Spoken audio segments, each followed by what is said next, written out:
Ecclesiastes 12 and 13. Let us hear the conclusion of the whole matter. Fear the Most High and keep his commandments, for this is the whole duty of man. Tonight's key component is communication. The reason why I believe, why I know that communication is key is because you have to understand each other's needs. You gotta want to understand, where each other is coming from, get in the same playing field. It's like with everything and you're building, there's no, like they say, there's no I in team. When you're communicating, the receiving end has to be able to listen and receive and not just listen to rebuttal. One person will have so much to say, and the other person really isn't grasping and internalizing before they give a speech. I think the precept for that one was do not judge before you hear the whole matter. Sirach chapter 11, verse 8. Answer not before you have heard the cause, neither interrupt men in the midst of their talk. This builds a stronger connection that leads to trust in your spouse. And that's why we was talking about, please go back and watch the other key component, trust. That's why these two go together. Exactly. Interrupt not, like in the middle of communicating and you trying to get a word in and that person trying to get a word in while you trying to get a word in, and we ain't getting nowhere because we're not listening to each other. You know what I mean? Like we can't be honest where that's not effective communication.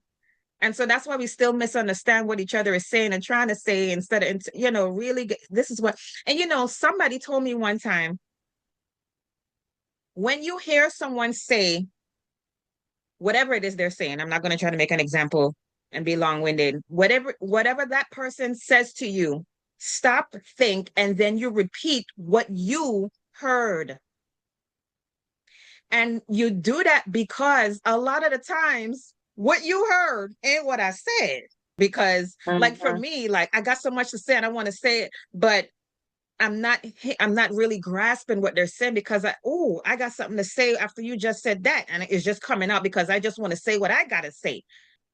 Like if this is not something that you normally do because you think you heard what they said, please try it because you'll realize that you're rebuttaling to something that don't even what you got, Javier. It don't even line up. No, that has happened to me. It's happened to me in council. So now I got to be quiet.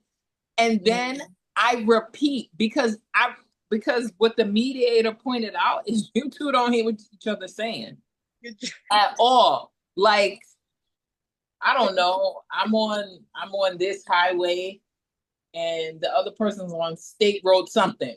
But we're not even on the same kind of street. And then the bottom half of that precept, Chai, are you still holding Sirach 11? 20 read that one more. 8. Yeah. Read that one more again, please.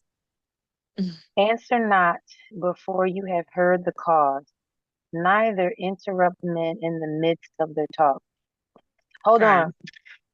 So I just ended up reading 7 too, and that one said, blame not. Well, actually, I guess 7 through 9 would be good, but blame not before you have examined the truth.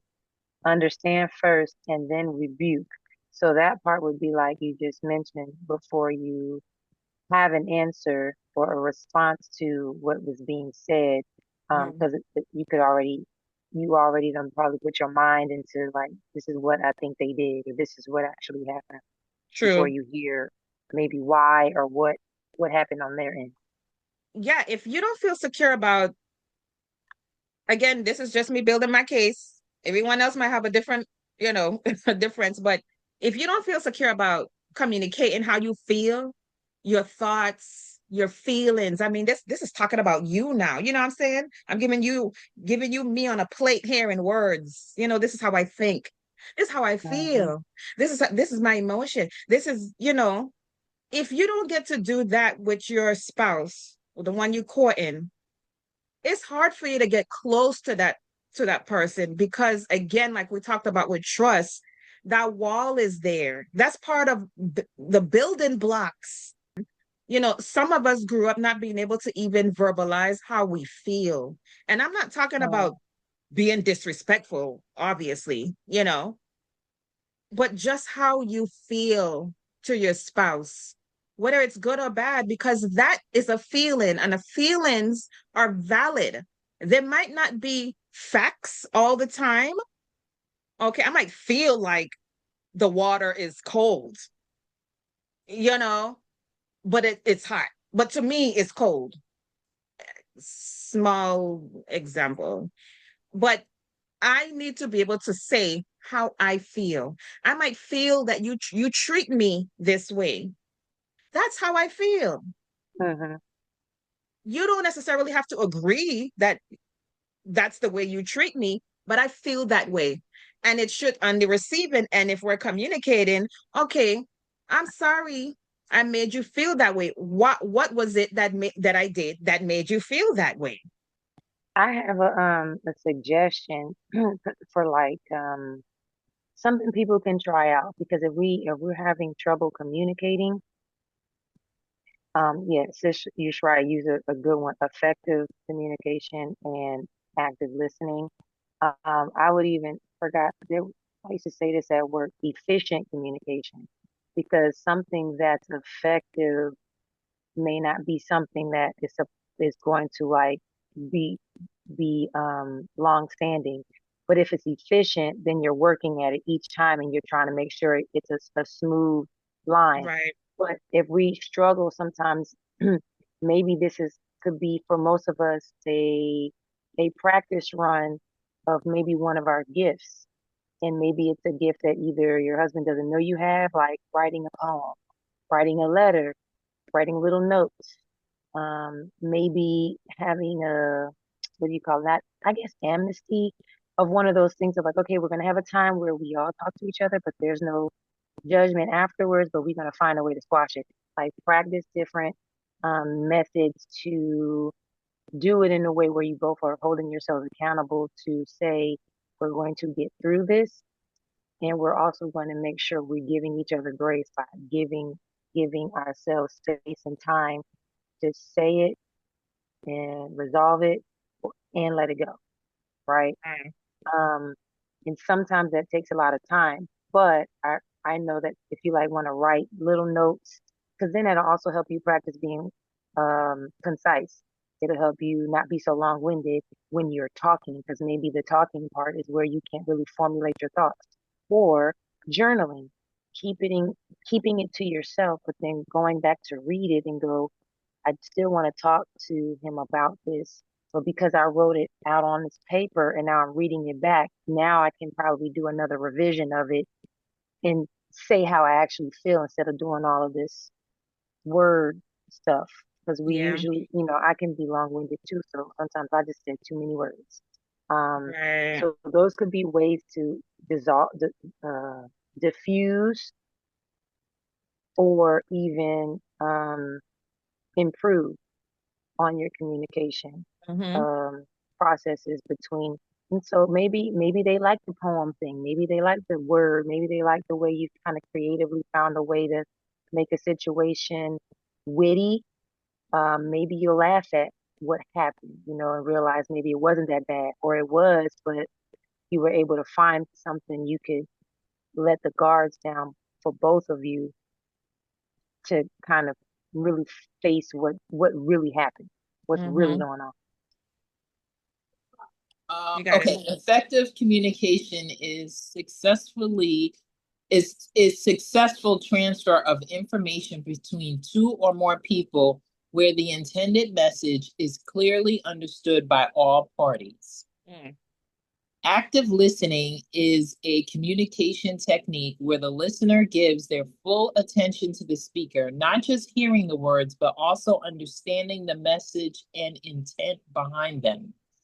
It involves actively processing information, providing feedback, and engaging with the speaker to ensure mutual understanding. If that ain't the truth. James chapter 1, verse 19. Wherefore, my beloved brothers, let every man be swift to hear, slow to speak, slow to wrath. Remember, I always said, like, it's one thing to learn these things or to know them in the back of your mind. And then it's another thing to actually put them into action, right? Yeah. In a relationship. Oh, I know this, but then when the time come down to it, you're like, so I wrote down here, spouses should have an understanding of their partner, and that only comes with listening to your spouse. You don't have to, so I think I said some of this before. You don't have to agree or feel the same way, but recognize that it is important to them and acknowledge it. Because if it's important to them, it should be important to you. You should be able to share whatever it is, your past, your perspectives, your thoughts, your desires, your wants, without it feeling like it's overlooked or it's minuscule or just, something you had to get off your chest. Now we're just going to run across the street. Okay. Or like it's falling on deaf ears. Because a lot of the times, when we say something, especially, a lot of people, they really don't say a whole lot until they have something meaningful to say. Like, if I'm finally telling you about this, or I'm finally telling you about my past or my traumas or what's going on here, it's really on my spirit. And that shouldn't be taken lightly. So I like what Sister Yushraya was saying there. It involves actively processing that information, not just a nod of the head, yeah, okay. And then you go back to social media or you go back to whatever you was doing. This is good for your mental because it allows that person to have a space to feel safe to share, right? Right. And for you to support each other. This is emotional well-being that we're talking about. And so, like I was saying, after that person listens effectively, because the communication goes two ways, it should be followed up by questions to create some interest. Oh, really? Wow. And they said, so why did you, whatever follow-up question it is, it's showing interest. You're building here. Don't just let me pour everything out to you. And it's just like, It's gonna make me feel, I don't know about you, but that's gonna make me feel some type of way. Yeah. Okay. Some of our men take stoic a little too literal. Literal. Yeah. And that brings me to the point where I think Sister Shalomé, she was talking about, so in a nutshell, pretty much, there might be a little stoic, like you said, or man of few words, Right. but you got to be able to communicate your needs in that moment. And that's why I read something earlier today, like you gotta prove who you proving, like really proving them, so we could get on the same highway to begin with. Like, right, my spouse should know in this moment, I need you to stay here with me and talk to me. My spouse should know, and again, this is assuming that you've proven or you've had communication, and you've expressed that, hey, when I'm sad, this is what I need. Or I like to talk a lot about this situation. Or I need you to respond when I'm speaking to you about, you know what I'm saying? Because like she said, your spouse is not a mind reader. Right. They don't know. Listen, when I tell y'all that men are on a completely different, we're not the same. We're not the same. Right. They think logically and we think, with emotions a lot of the times. Okay? But so this comes with time. nope, I'm not saying your communication is going to be spot on day one of your marriage or even year one. But like Sister Kaya says, it has to be something that you're both working towards and what works for you. You know, like I was giving the example of when you're saying whatever is on your mind and you're building with this person, it should be followed up with questions, with concerns. You know, I hear you feel unappreciated, for example, and I'm sorry I made you feel that way. Okay, I thought I was doing it right. Okay, but what can I do to make you feel more appreciated? You see how that will just you know what I mean? With communication is a big deal, and we have to get that ground solid because this is also going to determine how you handle conflicts and disagreements. So this will prevent escalations. It will prevent escalations from happening, and your spouse don't have to assume or misinterpret anything because it's clear, it was expressed, and it's effective over time once we both put in the work. I have seen this post. A post says, if you don't want anyone to ask you questions, stay single. Because marriage requires communication, clarity, not guesswork. Love informs, silence distances, and vagueness kills trust, which was our first key component. I want to kind of think about vagueness for a minute. So like your spouse is a man of few words. No.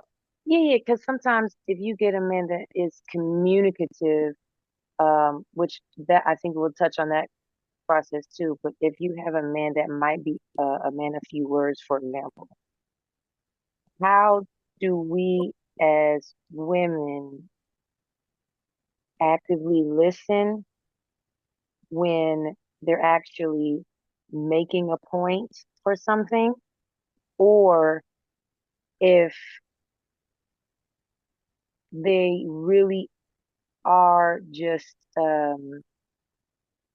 saying something that doesn't mean anything. So if you can't discern the two and you just think he don't never have nothing to say, how will you as a wife, like, are you paying attention to your husband when when he has a gem to drop, or are you someone who constantly sits in that uh phase, fantasy, delusion, assumption that he needs to talk as much as you, because if you can't decipher what he's saying, um, you'll just lose interest and assume he has nothing to give you or provide in the relationship. So like your communication from our standpoint, we have to we have to work harder at actively listening when they do say something, because maybe it's not um because our brains are too busy. We haven't sat down to really just like be still. It's very similar to like meditating on the word. Sometimes you just have to be still. What does it say? Be still and let God. Be still and know. Um, how would you be able to tell the difference from when your husband is actually trying to help you, or when he's being vague, in the sense of he's not telling you anything? Like he's not trying to really teach you a real lesson. He's trying to just keep you in the dark. When we have our busy minds and stuff, right? Or there's just things that we're thinking about, and say we're coming from someplace into the home. Like we were out and now we're coming in the house. Um, one of the things that when I paid attention to, that I realized that I needed to do was, I'm having a bad day, I need to talk to him, right? But because I'm about to walk into the home and I don't know what's been going on, I don't know, vice versa. He could probably do the same thing. I could be having a bad day in the house and he's coming from outside the home, right? The situation can be reversed of who's entering and leaving the home. Um, one of the things that I've even made sure I implemented was like, okay, take a deep breath, somebody else is in the house, I either feel relieved or I'm coming home and I'm like, I just want to, but I'll take a deep breath and tell myself I'm going to set this aside for a minute because what I don't want to do is add to my chaos or add to his chaos, right? Mhm. So if I have an idea that my husband is a vague person, um, he's either going to tell me the truth or he's just going to tell me something to just tell me something and hope, throw something on the wall to see if it sticks. Then what I'm going to do is say, hey, do you have time today? What are you doing later on? Like if it's children or other routines involved, once you walk in the home, take a deep breath, say, look, I want us to spend some time. I want to talk to you. And if he's like, oh, we could do it right now, then you guys go ahead and set a timer or for however long you think you need and say, this is what I like the communication part. Okay, I want to vent. I don't, I don't need a resolution or I don't know if I need a resolution. You want to set clear expectations in a way or conditions so that once he's listening to you, he has an idea before he decides to go in auto mode of like help resolve or just kick back and just do nothing if that's what you didn't want him to do, right? So take a deep breath, find a moment to kind of assess the room, do another situation awareness. So you're almost like shutting it off for a little bit or putting it on pause so that now you don't disrupt anything or you don't get triggered by something else. And sometimes that does help. And it also allows you to observe how your husband reacts to your disposition. I'm like one of those people who's like real big on communication. So for me, it's like I don't personally see myself getting married to someone without developing proper communication from the beginning.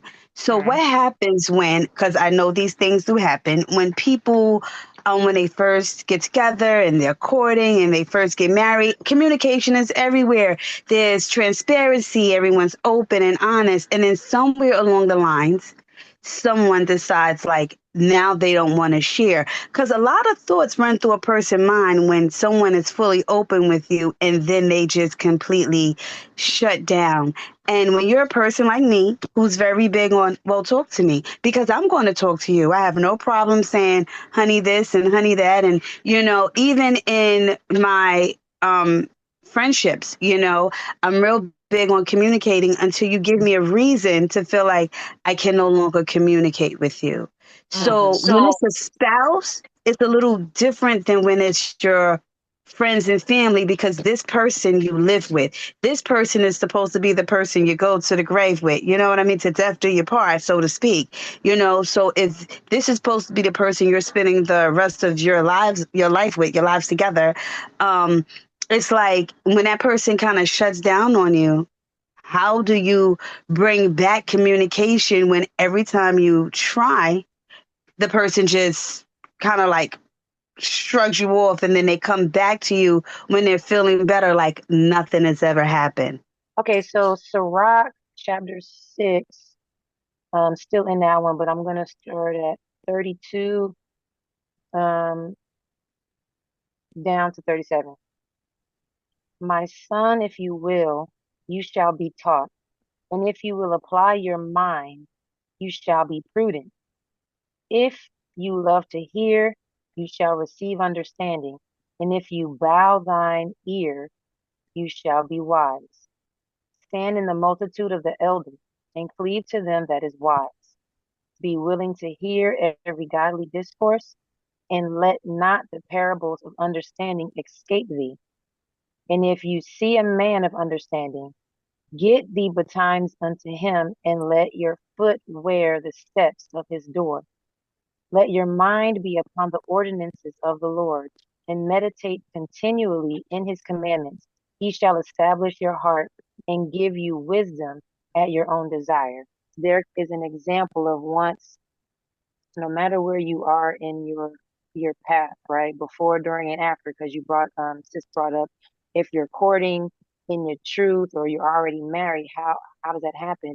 Well, there's a part where at one point we're not aligned in renewing our minds, right? So the guy that we love could have found, here's one example. He read more scriptures and realized maybe he was talking too much and he needed to be quiet and listen and take it all in and then say something, right? Maybe he made some unwise decisions for according to him.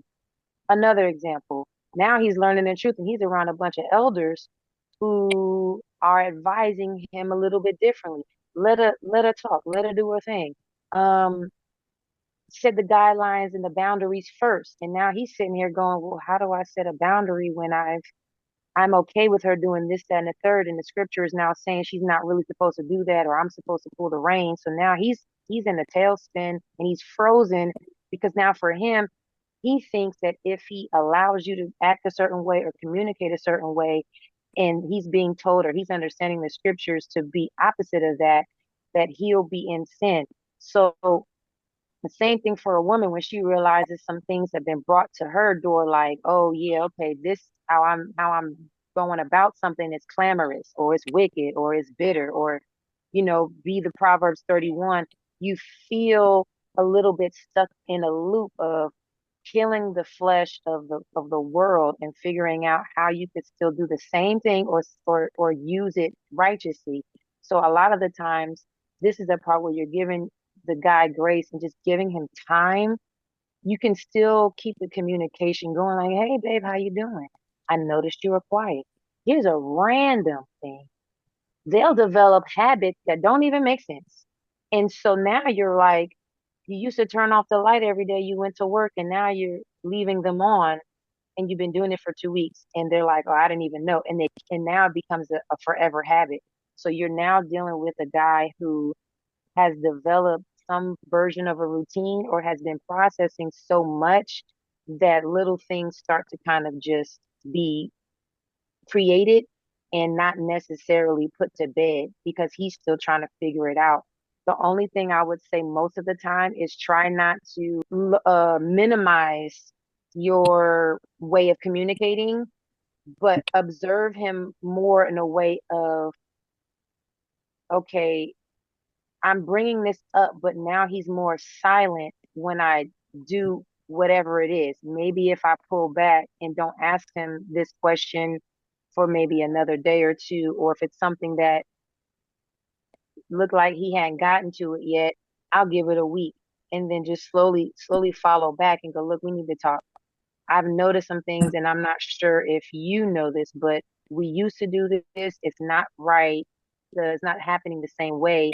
And I'm wondering, is it something I did? Sometimes you just have to have those uncomfortable conversations, but he might be so in the word and so much trying to focus on fixing himself that he doesn't even notice he's neglecting you or the routine in the process, because he's assuming if y'all aren't studying together, he's assuming you're doing your own thing and you've got it figured out because you still seem to be yourself.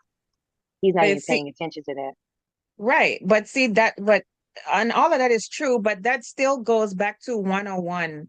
That means you have to go back to the basics again, 101, because whatever he's studying, whoever he's listening to, or whatever it is, he's still got to come back home to this marriage. And it's both of you at the table. And it's the communication there that really is going to build a foundation on what you have in your home as the leader in your home, And so you not listening or reading the room or looking for what your plant needs, the husbandman, you have to know, you have to see and search out and see what your plant needs. That is your responsibility as a leader, right?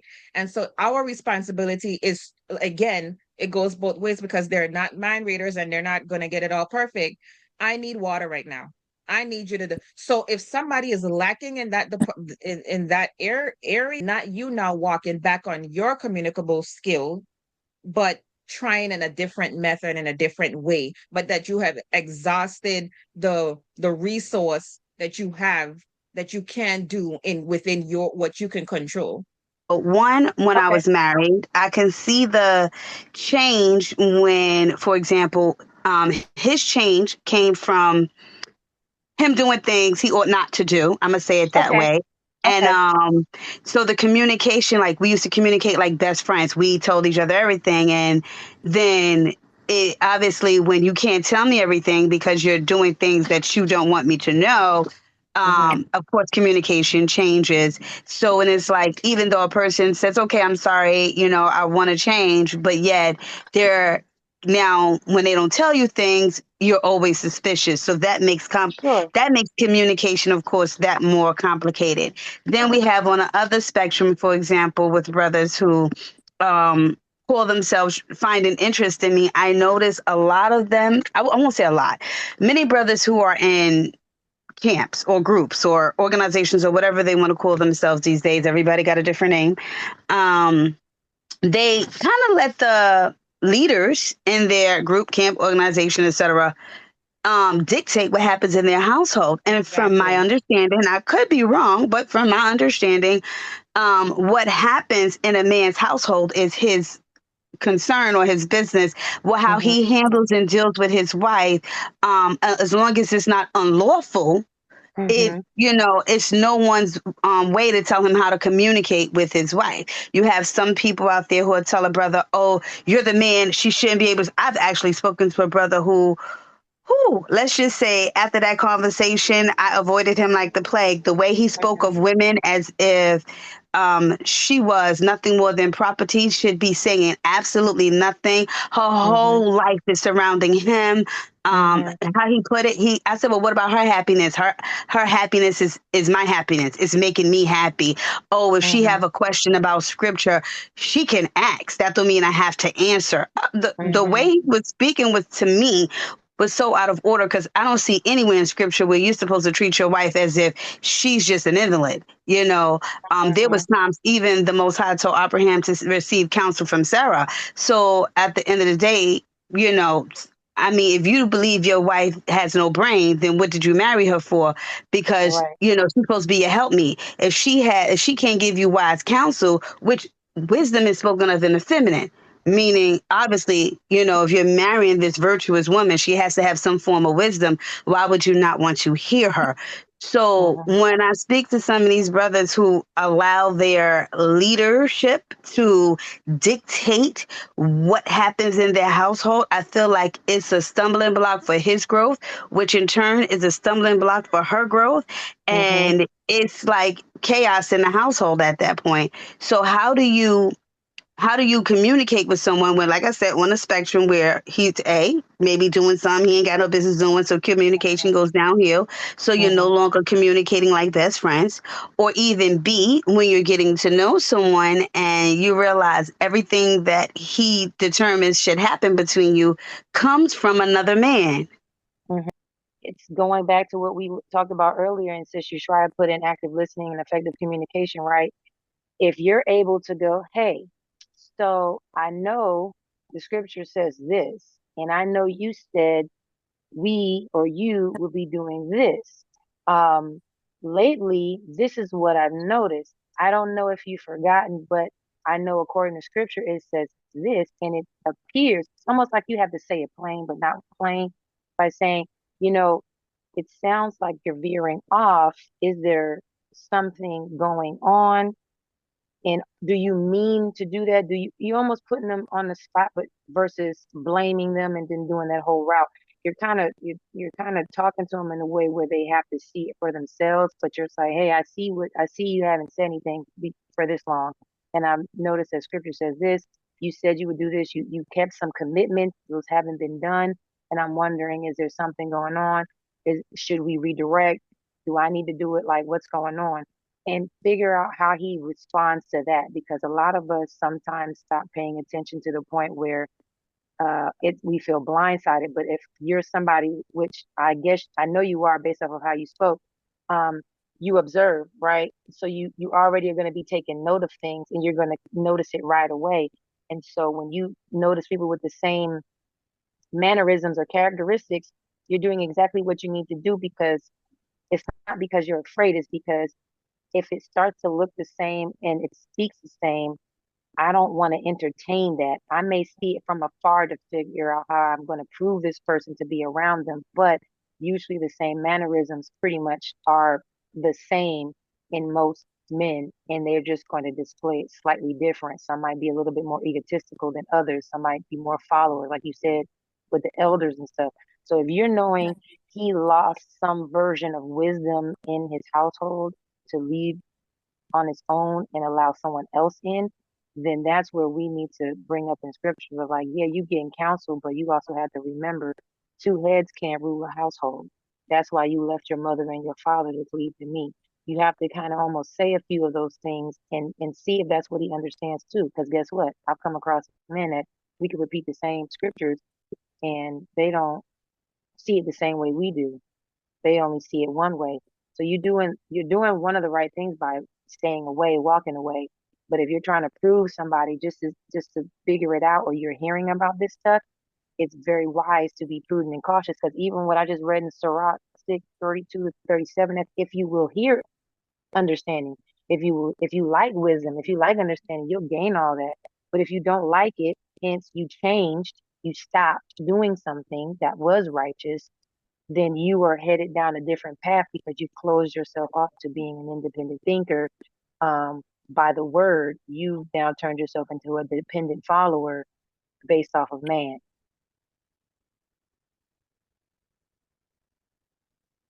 Okay, Khan, indeed. I do that's exactly what I'm saying, and I do agree with what you're saying. It's just, sometimes I wonder if it is me, because when I start seeing That's these what I'm saying. things, I do walk away because, I don't want to fall into a relationship I know is not going to prove fruitful. So it's like, Time. anytime I see a sign or something or behavior that I feel is not right, I ask the hard questions when I'm getting to know you. I'm not really shy about it. Mm-hmm. I got my set of questions that I ask within the first week. First I see, his mannerism, where his head is at, and then I get down to the questions, the nitty gritty, because we have to make sure we are on one accord. I just, I don't want to be that sister getting caught out there because I didn't ask that question. So when I say I ask the True. hard questions, I will Mm-hmm. say, brother, can I ask you a personal question? Yes. And they'll laugh and they'll ask why I asked. And I'll say why, according to the law, et cetera, et cetera. And they'll say, okay. And the ones who are not, it's always the third degree. But why did you ask? But what difference does it make? Oh, it's so you're saying if I'm not, you wouldn't want to marry me? And it's like, wait, like, just answer the question. So already they become defensive because they have no Time. intent on ever doing it. You almost sound Christian. Mm-hmm. Yes, exactly. So communication for me from the very beginning is so important. Ask me anything, because the most I could do is just tell you what it is. You're going to like it or you're not. And I'm going to ask you the hard questions, because it's either I'm going to agree or I'm not. And it's that simple. But people are so afraid to be upfront, open, and honest. And then sometimes they are in the beginning, but somehow later on you lose that honesty. It's like, why ruin a good thing because you don't want to properly communicate with your friend, significant other, relative? Communication is key to me in all relationships, parent to Yes, it is. child, etc. So it's like, when you have a spouse and you're not communicating, it's like, what are we doing? Because whatever we do, we're supposed to do together. And if we're not communicating, how can we work on anything else together? Right. Absolutely. And the last thing I'm going to add to what you just mentioned is still in Ecclesiastes. It's still in Sirach, chapter 6, um, verses 16 and 17. Because when we get married, we're supposed to be together. And like you said, if you're close enough, you're talking to each other like friends. This is your neighbor now, right? This is your brother. This is your sister. So if you think about that part of your relationship and as a friend, and sometimes friends are closer, but we're just going to say like this is how you talk to them, talk to your spouse, how will come with maybe a little bit of honey, a little bit of salt, however this is going. Says a faithful friend is the medicine of life, and they that fear the Lord shall find him. Whoso fears the Lord shall direct his friendship aright, for as he is, so shall his neighbor be also. So medicine is supposed to make you feel better. Hallelujah. But it could also make you feel sick because you might have something going on and you got to get it out. So your body's going to shut down, but it's going to fight it in a way to get it out. Your friend Mhm. should not literally be the toxin, but it should be the detox. Your husband should be the cleanse and the detox versus the toxin. Just like you should not be the toxin to your husband. You should be the cleanse or the detox. And they may do it differently, but as a woman, you have to let them know where you stand, right? Because we've already just heard examples of they don't know where you stand. They'll toss you around and let you fall wherever. But you just asking simple questions, hey, why you did this? Hey, what's up with that? And they getting already razzled and dazzled and their feathers is ruffled and they quick to snap at you. Why you asking this and that? That is a red flag. A flag Mhm. on the play. And so there's some building that needs to be done. There's some work needs to be done. Don't ignore these things because again, you move forward. Like you said, I appreciate you doing that, sis, because a lot of people would ignore these things and be like, oh, we could work on that down the line. Mm. If you don't work on this now before you jump in this pool, you're gonna be drowning. Colossians chapter 3, verse 8 says, but now ye also put off all these anger, wrath, malice, blasphemy, filthy communication out of your mouth. Okay. So moving forward, if this is something we have done, or you haven't, but you're proving another person or married to another person, we need to be revisiting this when we're communicating. If it should not be any filthy communication coming out of you or their mouth when we communicating. That's not effective. That's not edifying. That's not, helping me grow, not helping them grow. Okay. It should be respectful, both parties, Mm-hmm. not putting down the Indeed. other, and and speaking with love. And this is how we grow each other. This is how you nourish me, how I nourish you. Okay. Words have power. Our physical expressions have power. Okay. This is all part of communication. Oh, that's what it was called, our nonverbal communication. That's what the lesson was called. We did, if you scroll back in the archives. Mm-hmm. um so it should build your communication should be building up this person and reassuring. We like reassurance. I don't know about y'all. I like to be Mhm. reassured. Okay. It not only comes with communication. um we should have self-control when we're communicating, because a lot of the times Mhm. we need to step away from the mat. Let me get 5 minutes because it's getting a little hot in here. I can't gather my thoughts. I gotta revisit this in a minute. Right, right. Self-control. Speak with grace, speak gracefully, and it should be followed by action. um first John chapter 3, verse 18. My little children, let us not love in word, neither in tongue, but in deed and in truth. What are you doing here? Mhm. What is the action that is following up here? Because you say that we're going to communicate, but I need to see you show up to the plate. That's an action. Mhm. Number one. Mhm. You know what I'm saying? Mhm. Okay. There we go again with no I in team. I can't work this train by myself. That's not even my position. You know what I'm saying? I'm just supposed to throw Mhm. the pole in the back. You're supposed to have the wheel. Um, Right. Your Um, actions say a lot. it sure do. And the last one I'm gonna bring out is Ephesians chapter 4.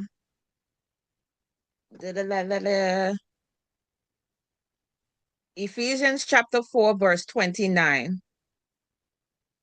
Let no let no corrupt communication proceed out of your mouth, but that which is good to the use of edifying, making it clear, right? mm-hmm. That it may minister grace unto the hearers. This is why communication is key. It should be Mhm. edifying. There shouldn't be no gray areas. Well, what if, and oh, is it Mhm. murky waters? Okay.